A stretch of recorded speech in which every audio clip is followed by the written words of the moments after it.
Hello good morning students. So this is your mentor Rajesh Nagdive और हम आज केस 5 लोकेशन ऑफ रूट्स का इस वीडियो में केस 5 टोटल 6 केसेस होते हैं। 4 केसेस ऑलरेडी आप लोग चेकआउट कर चुके हैं। ठीक है, पांचवा केस देखते हैं। लोकेशन ऑफ रूट्स चल रहा है हमारा। Location of roots of the quadratic equation ax square plus bx plus c equal to 0 जिसके रूट्स अल्फा और बीटा। ठीक, हम केस 5 डिस्कस कर रहे हैं। टोटल 6 केस होते हैं। when both the roots are lying when both the roots are lying in the interval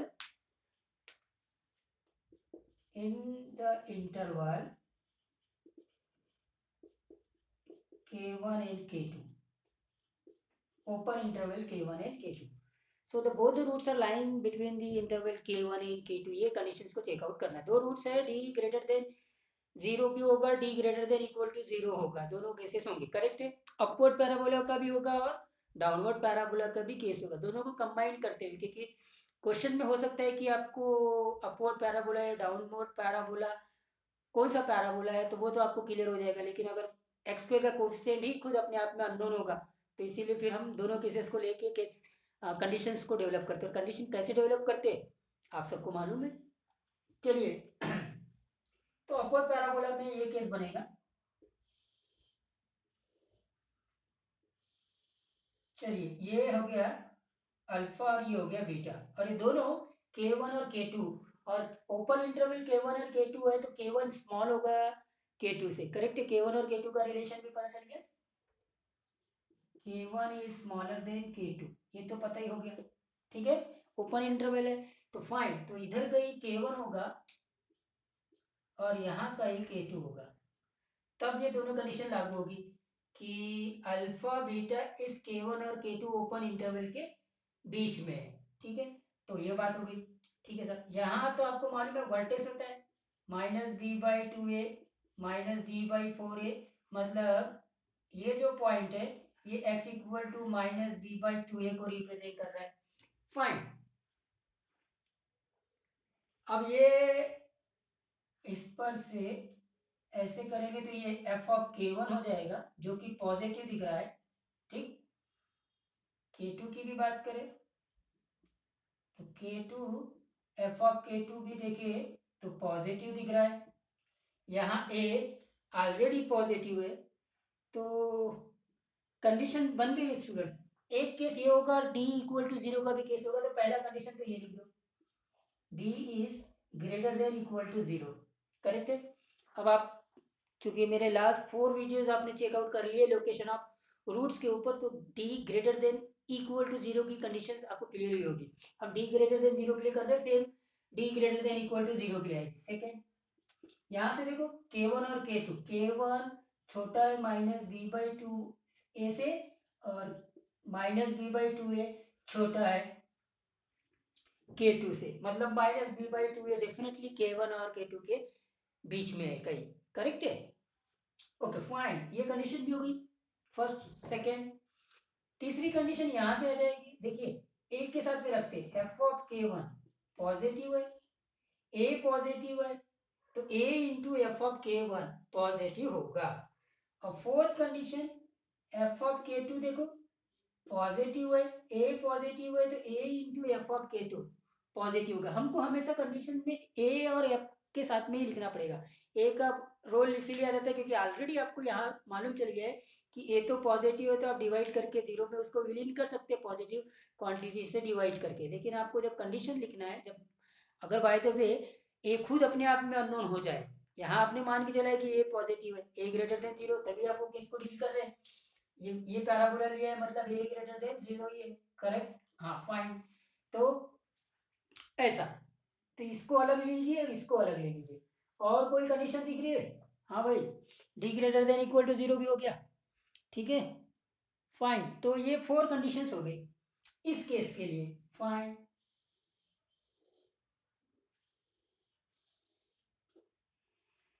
तो फिर अब हम क्या करते हैं, डाउनवर्ड पैराबोला के लिए चेकआउट करते हैं। डाउनवर्ड पैराबोला में क्या कंडीशन आ सकती है?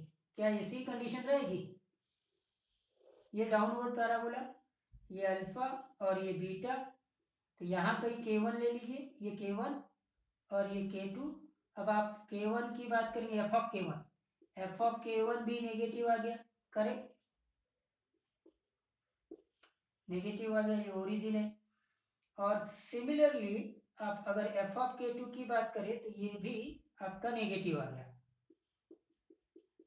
और यहाँ ऑलरेडी ए नेगेटिव है, ए नेगेटिव है, एफ ऑफ k1 नेगेटिव है, दोनों को मल्टीप्लाई करेंगे तो एफ ऑफ k1 पॉजिटिव आएगा, ए इंटू एफ ऑफ k2 भी पॉजिटिव आएगा, मतलब ये दोनों कंडीशन वेरीफाइड हो गई। D greater than equal to zero already verified है क्योंकि डी ग्रेटर देन जीरो है, और ऐसा ही case D equal to zero में आ जाएगा। ठीक है साहब, हाँ रहता है इसका k1 और k2 के बीच में, देखो ये वर्टेक्स है minus B by two A minus D by four A, और यानी इसका मतलब ये x equal to minus B by two A, तो ओवरऑल इस केस में भी ये कंडीशन वेरीफाइड हो जाती है। तो ओवरऑल इन दोनों केसेस के लिए, चाहे पैराबोला अपवर्ड हो चाहे पैराबोला डाउनवर्ड हो, कंडीशंस आपको ये पता है, आपने ये स्ट्रेट फॉरवर्ड फिगर बना देना है, ये चारों कंडीशंस आपको वहां लिख देना है, और फिर इन सबका कॉमन इंटरसेक्शन, कॉमन सॉल्यूशन ढूंढना है, कॉमन सॉल्यूशन। अब आप चूंकि केस फिफ्थ को डील कर रहे हैं तो ये सारी चीजें आपको ऑलरेडी क्लियर हो गई होगी कि कैसे ये शेप बनाते हैं और फिर कैसे कंडीशंस को निकालते हैं। तो फाइनली ये कंडीशंस आपको याद रखना मैं प्रीफर नहीं करूंगा। फर्स्ट केस में बोला था कि सीधा सीधा आप याद रख लीजिए, इवन आपको फोर्थ केस में बोला था कि आप याद रख सकते हैं, लेकिन आप कहाँ तक कोई चीज़ों को रिमाइंड करके रखेंगे। तो आपको क्या करना है कि ये कंडीशंस को कैसे डेवलप करना है, ये सारी चीज़ों को मैंने आपको बता दिया। तो फाइनली ये कंडीशंस आ गए स्टूडेंट्स। तो अब देखिए, अभी मैं इस कंडीशंस को याद नहीं रखूंगा, बिल्कुल याद नहीं रखूंगा, प्रॉब्लम को अब सॉल्व कर रहा हूँ मैं। एक प्रॉब्लम मैं सॉल्व करूंगा, दूसरा प्रॉब्लम आप सॉल्व करेंगे। मुझे ये कंडीशन बिल्कुल याद नहीं है। चलिए प्रॉब्लम डिस्कस करते हैं। तो प्रॉब्लम लिख लीजिए, और उस प्रॉब्लम को मैं ऐसे सॉल्व करूंगा जैसे मुझे कोई कंडीशन मालूम ही नहीं है, फर्स्ट। और सेकंड प्रॉब्लम आप करेंगे, होमवर्क में दूंगा। For what value of m, what value of m, the quadratic equation x square minus m minus 3 into x plus m equal to 0 has both the roots lie in the interval 1, 2। ठीक है, अब इस question को solve करते हैं। मुझे कोई conditions याद नहीं है, अभी जैसे हमने डेवलप किया ना वैसे ही डेवलप करेंगे। अब यहाँ पे ऑलरेडी एक आपको फैसिलिटी दे दी है कि एक्स स्क्वायर का कोएफिशिएंट नोन है, अननोन नहीं है, करेक्ट है ना। और अब हम कंडीशंस को डेवलप करेंगे जैसे अभी किया था। ये प्रोसेस मैं आपको इसलिए बता रहा हूँ क्योंकि 6 केसेस है, किस किस की कंडीशंस को आप याद रखेंगे, तो आपको ये कंडीशंस बनाते आना चाहिए, ये ज़्यादा इंपॉर्टेंट है। तो भाई साहब इस क्वाड्रेटिक इक्वेशन में a की वैल्यू 1 है, 1 है मतलब a पॉजिटिव है, a पॉजिटिव है इसका मतलब डेफिनेटली आपका जो शेप होगा वो या तो ये होगा या फिर ये होगा, करेक्ट है। मतलब d के बारे में आप बोल सकते हैं या तो ग्रेटर देन जीरो होगा या greater than equal to zero होगा। तो पहला कंडीशन आपने निकाल लिया, ठीक है, फर्स्ट कंडीशन आपने निकाल लिया, d is greater than equal to zero, एक कंडीशन डेवलप हो गई, करेक्ट। सेकंड पे आते हैं। अच्छा साहब बोथ द रूट्स की बात कर रहे हैं, मतलब सपोज करो ये और ये दो रूट्स है और ये 1 और 2 के बीच में होना चाहिए, दोनों रूट्स 1 और 2 के बीच में होना चाहिए, तो यहाँ कहीं 1 ले लिया और यहाँ कहीं 2 ले लिया, करेक्ट है, दोनों रूट्स आ गए अल्फा और बीटा के बीच में। ठीक है साहब, तो देखेंगे अब यहाँ पर चूंकि ये केस ऑलरेडी फिक्स हो चुका है कि ये अपवर्ड पैराबोला ही होगा, ए पॉजिटिव है तो एफ ऑफ 1 पॉजिटिव आ गया, F of 1 greater than zero, correct. और सेम एफ ऑफ 2 भी आपका पॉजिटिव आ गया, ठीक है, एफ ऑफ 2 भी आपका पॉजिटिव आ गया। सेकंड के बाद third F of 2 is positive, बस। ए ऑलरेडी यहाँ पे पॉजिटिव है तो मैंने वो ए इंटू एफ ऑफ 1 लिखना क्योंकि ऑलरेडी ये फिक्स हो चुका है कि ये अपवर्ड पैराबोला है। ए को a into F of one greater than zero भी लिख सकता हूँ, और फिर a को जीरो में विलीन कर दूंगा क्योंकि पॉजिटिव क्वांटिटी है। तो फाइनली यही चीज आप लिखेंगे, F of one greater than zero, F of two greater than zero, and definitely ये आपका वर्टेक्स है। वर्टेक्स ये है मतलब यहाँ का ये minus B by two A होगा। तो ये कंडीशन भी बनेगी कि one is less than minus B by two A is less than two, ये कंडीशन हो गई। फाइन, तो ये हो गए हमारे सभी कंडीशन स्टूडेंट्स। ठीक है, अलग अलग कंडीशन को हमने देख लिया, और इन सब का मुझे क्या देखना है, इन सब का कॉमन देखना है, कॉमन सॉल्यूशन। ठीक है, फाइन, ये केस हो गया। चलिए अब स्टार्ट करते हैं, इसको हटा देता हूँ, यहाँ सॉल्यूशन लिखना स्टार्ट करता हूँ। तो पहला केस देखते हैं, D greater than equal to zero. First, D is greater than equal to zero, मतलब m माइनस थ्री का square minus four M greater than equal to zero. Correct, तो m स्क्वायर होगा minus six M plus nine minus four M greater than equal to zero. Fine, तो m square minus ten M plus nine greater than equal to zero. Factorization आ गया आपको समझ में, minus nine minus one greater than equal to zero. तो ये हो गया वन, ये हो गया नाइन, नाइन से ज्यादा रखे, m को अगर टेन रखता तो ये भी पॉजिटिव, ये भी पॉजिटिव, तो ये पॉजिटिव रीजन हो गया। अब फैक्टर्स लीनियर है तो ये नेगेटिव और ये पॉजिटिव। अब आपको equal to positive greater than equal to zero मतलब ये वाले रीजन और ये वाले रीजन, जिसमें से वन भी आ जाएगा और नाइन भी आ जाएगा। करेक्ट है, तो फाइनली यहाँ पे m less than equal to one and m greater than equal to nine, ये इक्वेशन नंबर वन हो गया। ठीक है, चलिए पहला केस हो गया। सेकंड केस में आते हैं, ये वाला केस तो हो गया। अब आते हैं F of one greater than zero. ठीक है, केसेस को यहाँ लिख देता हूँ, F of one greater than zero ये होगा, F of two greater than zero होगा, one less than minus B by two A less than two. ठीक, तो दूसरा case F of one greater than zero, इसको देखते हैं। Second, F of one greater than zero. Find F of one, मतलब ये one, ये हो जाएगा minus m minus three plus m greater than zero. तो ये हो गया बेटा one minus m plus three plus m greater than zero. ये तो कैंसिल हो गया, four is greater than zero, four is greater than zero is always true. मतलब आप m का यहाँ पे कोई भी वैल्यू पुटअप करेंगे तो ये कंडीशन आएगी, m डिपेंडेंट नहीं है, f1 हमेशा पॉजिटिव आ रहा है, m डिपेंडेंट नहीं है, m की कोई भी वैल्यू रख दीजिए, f1 इज ऑलवेज पॉजिटिव, इसका मतलब है। So m is any real number, m is any real number, ये equation number two, m is any real number. Correct, fine, तो ये चीज को आप देख लीजिए, इसमें आप m कोई भी रियल नंबर ले सकते हैं, तो ये केस भी हो गया। अब आते हैं F of two greater than zero. तीसरा, F of two greater than zero करेंगे, फोर हो जाएगा ये, माइनस एक्स कितना लिया आपने, टू लिया, तो minus two into m minus three plus m greater than zero, this is four minus two m plus six plus m greater than zero. Fine, so 10 minus m is greater than 0, 10 is greater than m, मतलब m is less than 10, m is less than 10, ये हो गया equation number three. Okay, m is less than 10, m is greater than 9, तो यहाँ पे कुछ common दिख रहा है, m is less than 1, ये भी ठीक है। ओके फाइन, तीसरा केस हो गया, चौथा केस बच जाता है। ठीक है, फोर्थ केस ये वाला बच गया, minus one less than minus, okay one less than minus B by two A less than two, इसको चेकआउट करते हैं। ठीक है,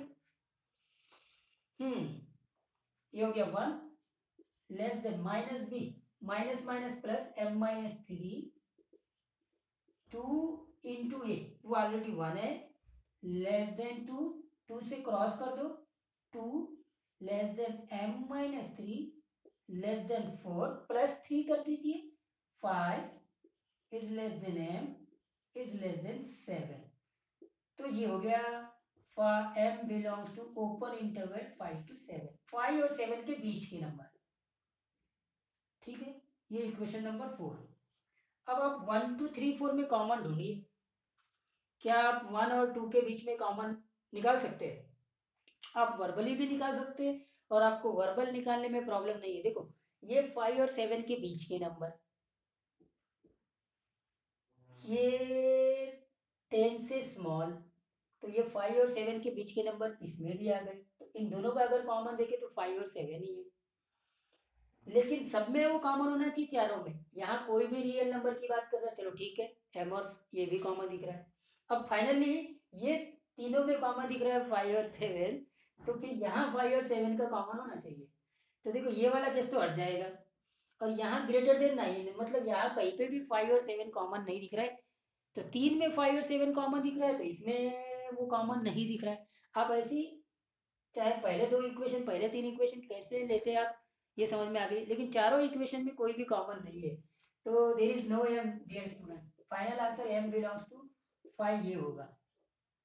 ठीक है, चलिए अब मैं इसी केस को आपको नंबर लाइन से कैसे चेकआउट करना है उसको बता देता हूँ। ठीक है, ये तो आपने वर्बली चेकआउट कर लिया, वर्बल के बाद ये कोई भी रियल नंबर था, दूसरा इक्वेशन कोई भी रियल नंबर। अब ये फाइनली मैं इनको चेकआउट करता हूँ कि आपको कॉमन सॉल्यूशन निकालना नंबर लाइन से। ये एक इक्वेशन, ये दूसरा इक्वेशन और तीसरा इक्वेशन, चौथा इक्वेशन, दूसरा इक्वेशन जो था ना वो m is any real number. ठीक है, तो आप कॉमन निकालने के लिए आप नंबर लाइन प्लॉट कर लीजिए। ये नंबर लाइन में ये आ जाए 1 और ये 9, ये 1 यहाँ कहीं 9 और ये 10 यहाँ कहीं 10 और वो 5 और 7, ये हो गया। ठीक है, पहले इस इक्वेशन को बना लीजिए, 1 से छोटा ये लेवल और 9 से बड़ा ये लेवल, 1 और 9 इंक्लूड है। ठीक है, ये एक हो गया, फर्स्ट इक्वेशन हो गया। चलिए दूसरा equation, less than 10, less than 10 मतलब यहाँ से स्टार्ट होगा और ये इधर आगे चलते जाएगा। ठीक है, इसमें 10 इंक्लूड नहीं है, तो सर्कल दूसरा लेवल हो गया। अब इसको आते 5 और 7 के बीच के नंबर, 5 और 7 के बीच के नंबर, इसमें 5 और 7 इंक्लूड नहीं है। अब ये 3 इक्वेशंस हो गए, अब तीनों इक्वेशन में कॉमन को चेकआउट करना है, तीनों में कॉमन। तो देखो यहाँ 2 में कॉमन दिख रहा है, यहाँ 2 में कॉमन दिख रहा है, यहाँ 2 में कॉमन दिख रहा है। आपके पास में 3 इक्वेशन है, तीनों में कॉमन दिख रहा है, तीनों लेवल पे कॉमन नहीं है। सो देयरफॉर m इज 5, कोई भी m नहीं है जो तीनों लेवल पर कॉमन है। Correct, fine. तो देयरफॉर नंबर लाइन से कैसे निकालते ये भी बता दिया, और इसको ऐसे चेकआउट करते ये भी चेकआउट कर लिया। करेक्ट है कि नहीं, वर्बली। तो अब आपके लिए होमवर्क, चलिए प्लीज होमवर्क लिख लीजिए और उसको आप बना लेना। तो ये हमारा केस फिर भी खत्म हो जाता है, फिर एक लास्ट बच जाता है, और वो लास्ट लेक्चर भी होगा इस क्वाड्रेटिक इक्वेशंस का। करेक्ट है कि नहीं? चलिए, find all values of x, all values of a for which the equation 4x square minus 2x plus a equal to 0 has both roots lie in the interval -1 to 1। चलिए note कर लीजिए homework आपका। Find all values of a for which 4x square for which 4x square minus 2x plus a equal to 0 has both the roots lie in the interval -1 to 1। Correct,